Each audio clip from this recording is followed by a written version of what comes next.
It is my deep honor and privilege to introduce to the stage Masih. Salam. Hi, everyone.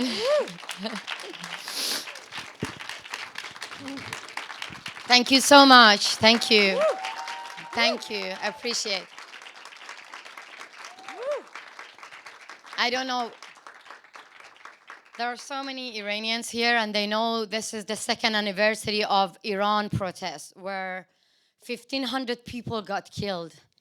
And I couldn't stop my tears when I heard the voice of Puya Bakhtiari and many other people were chanting against the dictators. Still, Iranian people are furious. Still, their mothers are in the street. And today, actually, some of the family members are in prison, but they are the bravest voice within the society, still saying no to dictators. Thank you so much. Thank you. So I'll start us off with some questions, then we'll take some questions from the audience. This is not a question, this is a comment, first of all. Sure. Your spirit is incredible. And I know I speak on behalf of the world at large. Thank you. And one thing I wanted to ask is, how can we help be your voice? That's a very good question. You can do a lot. So please tell us. Let's start there. First of all, do not think that we are fighting like for our own rights, and human rights is something like internal, and women's rights is something like internal matter. I always say that there's a famous actually expression in America saying that anything happen in Vegas, gonna stay in Vegas. Yeah. But anything happen in the Middle East is not gonna stay in the Middle East. So that is why when we, the women of Iran, when the people of Iran fighting against dictatorship, it means that they are fighting for the whole world. They're trying to save you from religious extremists. And that is why I strongly believe that this is a fight, common fight. We have to stick together. Look at women of Afghanistan. Look at women in the Middle East. When they risk their lives, the most important things for all people around the world is just send a letter to your local politicians and go on Twitter, on social media, and do not let the dictators win the narrative. Let me just give you one example. In Iran protests, as you saw, the regime shut down the internet for 3 days. At the same time, our dictators were present on Twitter, Instagram, Facebook. And I actually asked people, help me. I want to kick Khamenei and all the dictators out from Twitter. A lot of people in the West were saying that, no, we are fighting for freedom of speech. Even our opposition, even those who we do not believe in them, we have to support their freedom of speech as well. I'm here to tell you that. Join me. Write to Twitter, write to Instagram, write to Facebook, and ask them that giving a platform to dictators, you are actually empowering them to kill more people. And that doesn't call freedom of speech. And wait a minute, in America, a lot of people support when Trump was kicked out from Twitter. Isn't this hypocrisy? That Taliban is on Facebook and Twitter? Isn't that hypocrisy? That Khamenei actually promoting fatwa to kill Salman Rushdie is on Twitter? So you can do a lot. Join me and kick the dictators out from all the social media. I don't need your help to kick them from Iran. People of Iran are going to do that for sure. Okay, we're in. We're in, officially. I was hoping you could tell us a little bit about what's happened since the film ended the shoot. So a little bit of what's happening right now with all the people we see. And so let's start with maybe some of the people, and then we'll get to the larger country and context. I have to say that the people that you saw in the movie, 5 of them are still in prison. But they're getting braver than even us outside Iran. Trust me. Sabah Kordafshari, only 20-year-old, she released from prison only for 3 days on bail for medical care to go to hospital. Guess what? She published her own photo on her own Instagram, unveiled. She's been charged just because of walking unveiled and saying no to Islamic Republic. But she's the loudest voice. Alongside with her mother, alongside with Yasaman Aryani and Yasaman's mother, alongside with Mojgan Keshawars, all of them from prison, sending a message to the rest of the world saying that we are the Rosa Parks of Iran. We are the women of suffrages. And some other mothers that you saw in the movie, like mother of Mustafa Karim Begi, mother of Puya Bakhtiari, mother of Ibrahim Ketabdar. You know what? I keep naming them because when George Floyd got killed here brutally, people were chanting, saying, say his name. But in the Middle East, when people got killed, they're like a statistic. That breaks my heart. That's why I want to tell you their name. Mother of Pejman Gholipur, mother of Mehrdad Moinfar, mother of Amene, Azadeh, Nikta. These people are the bravest people in Iran. And when I talk about like being brave, it means that they know that they face guns and bullets, but they still take to the street and they say, we don't want dictators. So another subject in the film was me. So you think that I'm safe here? You're wrong. As far as the Islamic regime is in power, none of you here would be safe.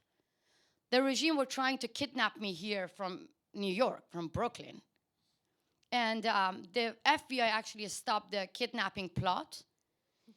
And I cannot even believe it myself that they were that close to me. They were trying to take me by like a speedboat to Venezuela. I would love to go to Venezuela, but not in that way. And then from Venezuela to Iran and then execute me. So for many of you, it's like a scary movie maybe. It's like part of fiction book. But for many Iranians, this is the reality. Taking hostage, kidnapping, murdering, killing is in the DNA of the Islamic Republic. And it's not only me. In 42 years, more than 500 people, 500 چقدر بود? 500, yeah, because when I say more than 500, I'm talking about their families as well. We're the main target of the Islamic Republic outside Iran. Some of them got assassinated, some of them got actually kidnapped, some of them got killed, and some of them, they all were outside Iran. So that is why I say that the movie, it's not about Iranian people. It's about, let me just make it clear, coronavirus didn't stay in China. To me, Islamic Republic, ISIS, and Taliban are the most deadlier virus. Believe me, deadlier than coronavirus. And if you ignore the people of Iran, the people of Afghanistan, the people of Middle East, then you're going to be the next victim of these terrorists. That's all I can say.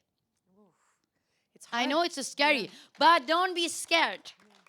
Because that's going to help the regime to survive. You know, I'm not saying that I'm not scared of them. I'm a human being. But I always believe in what my mom said.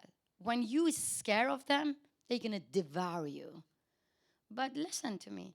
I'm only 45 kilos. Why they came here to kidnap me? Because they're scared of me and millions of other women who dare to say no to dictator. Let's take some questions from the audience right here. And the question is, what's going on? I'm just going to repeat it. What's going on with her family right now? My family, they don't talk to me. My brother got released from prison because of the pressure from I have to say that this is very important. For years and years, we have been saying that the Islamic Republic understands only one language, the language of force and pressure. When the FBI stopped kidnapping plot, that was the first time that Biden administration made a strong statement and saying that this is an act of terrorism. And after that, the regime immediately released my brother. And I sent an email to Secretary Blinken. And I said that, you know, that actually shows you the Islamic Republic understands language of pressure. And I hope you use the same language to get released, to get all the innocent political prisoners released from prison. But the rest of my family, my brother is free under conditional freedom. It means that He's not allowed to leave the country. He's not allowed to talk to master criminal.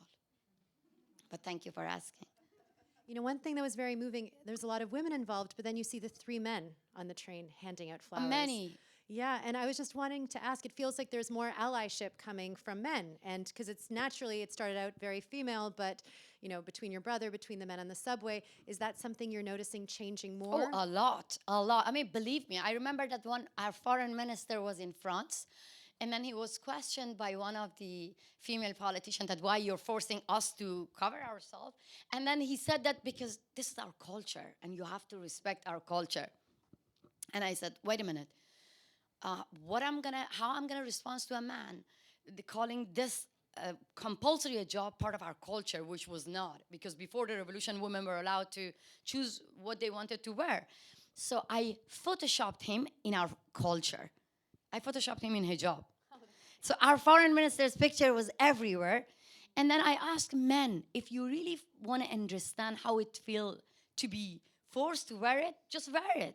Wear it only one day. No, 1 hour, 10 minutes, 1 minute. And watch yourself in the mirror and think about it, that we have been wearing that by force for 42 years, from the age of 7. I got bombarded by photos and videos from men standing next to their wives, their sisters, their mother. All the men were like covered, like wearing the hijab, but women were unveiled, beautiful. So that actually, you know, sent a message saying that we, the men of Iran, we are not owning our wife or our mothers. This is actually the law, trying to use men to patronize women. And now I think that we need only one movement. There are like, men are allowing to go to stadium and enjoying themselves, but women are not. I think this is 21st century. If all men in Iran stop going to stadium until their sisters, their wives, their daughters are allowed to go there, we're gonna win the battle. And this is very important. Is there any Iranian man here? No, Iranian man. One. Stadium beri khodet miduni. I just threatened him not to go to stadium. No, honestly, there are men here. How many of you going to stadium if your daughter, your sister, your girlfriend would not be allowed to go there? How many of you? So that is why I strongly believe that if we want to overthrow the regime, we want to have a revolution, first we have to believe in it, and we have to start from our own family's house. That is why my brother was a big ally for me. Thank you. Right here. Yes, let's clap. Never hold back applause, Yeah, I ever, love ever, that. Thank you. ever. Question right here. That's a very good question. My situation is worse because the US government want to have a deal with Iran, and my situation is like, okay, first of all, keep quiet. First of all, we have our own strategy.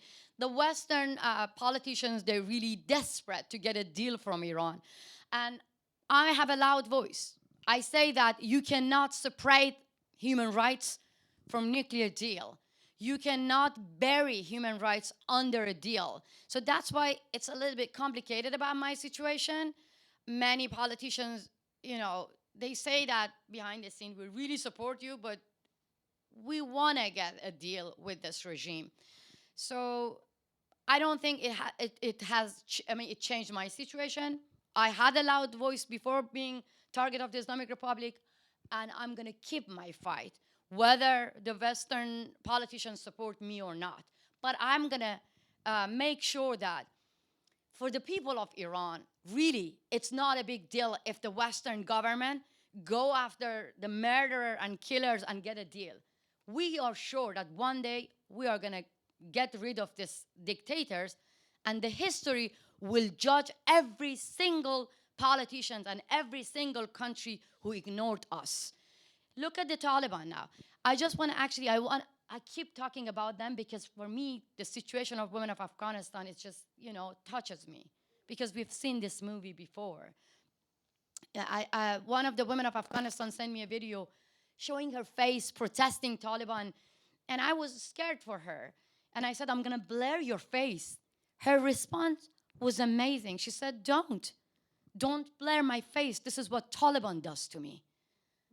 So the Islamic Republic and Taliban, ISIS, they want to get our visibility back. They are against our dignity. And we ask a simple demand from all the Western country that you have to make a decision whether you want to stand in the wrong side of the history, just supporting our oppressors, or you can support us. And some of the politicians, they hesitate to support my case as well. Good news, الان بگم یا اون هنوز؟ No? There is a good news, but I cannot say that. That finally they're going to take action. Oh, really? Yes, finally. Okay. I'm gonna let you know on Wednesday. And we're actually, before we take the question, where would we find out? So what are we following? Where are we looking? Oh, my Instagram is Yes. on Persian. My Instagram is Persian because it has like now 6 million followers. My Facebook and my Twitter, you can follow this because it's English as well. Got it. So you can get the news. Okay, right there, yes. I was looking for my own weapon. Yeah, I think that, I mean, doesn't matter you're there or you're not, you can be the voice of many people. Look, through social media, they kick us out from Iran, but they couldn't take Iran out of us, and we're there. I remember that about my situation, I remember that when I started my campaign, people were mocking. People were like, this is not a big deal. But see now, and a lot of people were like saying that, like, why you asking women to take videos of their harassers? I said, look at the Me Too movement in the West. When you're getting, sexually harassed, what do? You make an official complaint. But in my country, if you do that, the first thing is that they're gonna put the blame on you because you're unveiled or you didn't cover yourself properly. So just using the camera is like our version of Me Too movement in Iran. So you can do a lot. You can find people inside Iran.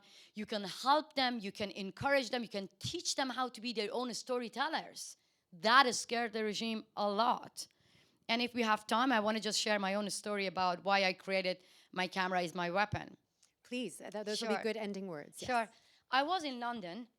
There was a guy actually stopped me in pro-regime, calling me, you ugly woman, you're ruining the image of Iran.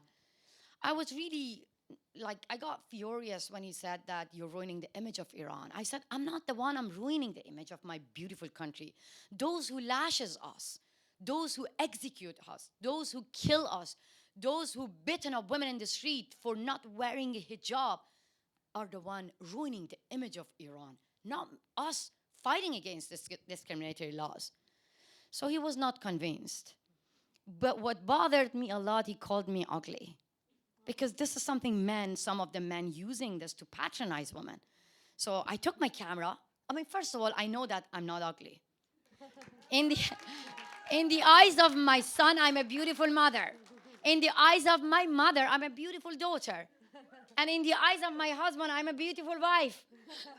So I went after him. I used my camera and I said, repeat yourself. Honestly, I was just using my camera. I said, repeat yourself. What did you say? Say that on my camera. He couldn't. He couldn't. It means I won the battle. I just shared my own story on social media. And the day after, I got bombarded by videos from women saying that my camera is my weapon. Yes, they were filming their harassers. The supreme leader of Iran doesn't get that much views when an ordinary woman filming morality police and saying that slavery used to be illegal. I'm not going to respect a bad law in Iran.